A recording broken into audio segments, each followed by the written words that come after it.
tell me, how's BIBA Conference been for you? It's been fantastic. It always is, because all of the decision makers in the industry are here, and you get the opportunity to meet people that it would normally take you months to even fix an appointment to see. They're all here, so over 2 days you get to meet everyone you need to. It's fabulous.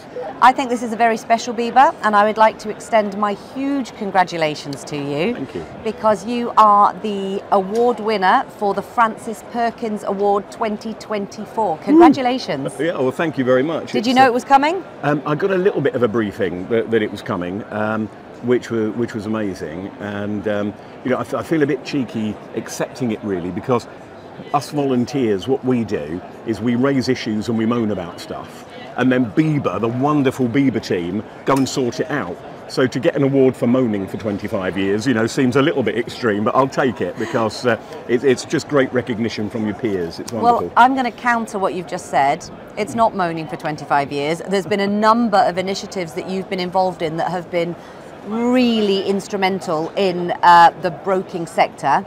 Can you tell me about a couple of them that are closest to your heart? Let's just go with it. I think that probably the one that I'm most proud of is the way that we've really focused on smaller firms. So when I was on the board, we reorganised the way BIBA worked, and we created these advisory boards.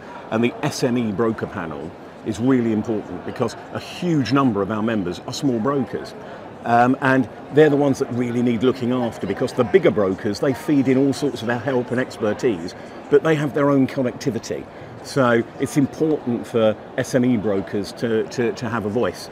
And one of the good things about the SME board is it's the only advisory board that actually has 2 people on the main board. So that recognition, the SME community are really important to BIBA is right there. Really important to me. One of the conversations I've had across the last 2 days of conference is around the London and South East Committee for Young Brokers. I know you've been supporting and involved in that as well. Tell me a little bit more. Yeah, very much so. I am very, very proud to have brought James Nattrass in to take over as chair, as a young broker. And we've gradually, it's been taken over by the young broker community, which is amazing, because that's the future. If everybody on these committees look like me, it's going to have a very short lifespan. So just seeing the diversity on the committee as well, and the work that they're doing to introduce young people into the into the insurance world, it's just a fantastic job they've done. And of course, Ola is now taken over as chair, and he's a force of nature as well. So it's just wonderful to see that it's just moving completely in the right direction. What for you in BIBA conference theme? What's next? Wow. I think the key issues that the team are working on really is making sure, particularly the smaller brokers, are able to deal with the many and various issues that are raised by regulation. Consumer duty, massively important. Most of the small brokers who are members of BIBA, the reason they exist is because they're service-led. The consumer is really important to them, and being able to prove that that's what they're doing, is part of what BIBA are helping them with.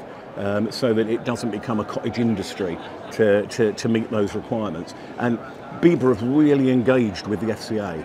And one of the things that Graham has done, admirable, is it's got this brilliant working relationship. The FCA are coming in and talking to us. It's not a sort of an adversarial fists-up relationship at all. It's, look, we all want the same thing. Can we work together to make it happen? So it's a really refreshing approach. Great. I think that's the important work for the next year or so. Have you got any kind of thoughts about Graham's year one? I mean, he's done a fabulous job, or everything's really, really positive that I've heard. Is there anything you kind of want to go, woo? Well, Steve did a fabulous job. And, when you start talking about the new incumbent, you always feel a bit guilty, because it sounds like you're being sort of very positive about the new person. Steve was fantastic. Graham is fantastic in a different way. He stamped his own personality on the role big time. And brought fresh energy.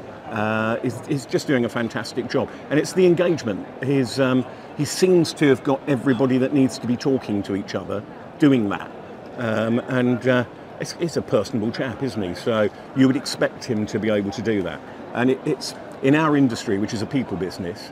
It really is quite important to have those skills, and he has them in abundance. And I think it's also important to recognise the fact that when you come into a new role, you do need to put your stamp on it. So it is about, what is that stamp and how's it going, without any detriment to what's kind of gone before and the fabulous job that Steve did. So I 100% see what you're saying. Yeah. I would like to really thank you for your time today, and to once again congratulate you on your Francis Perkin Award. It's amazing. Thank you. Oh, Sarah, thank you.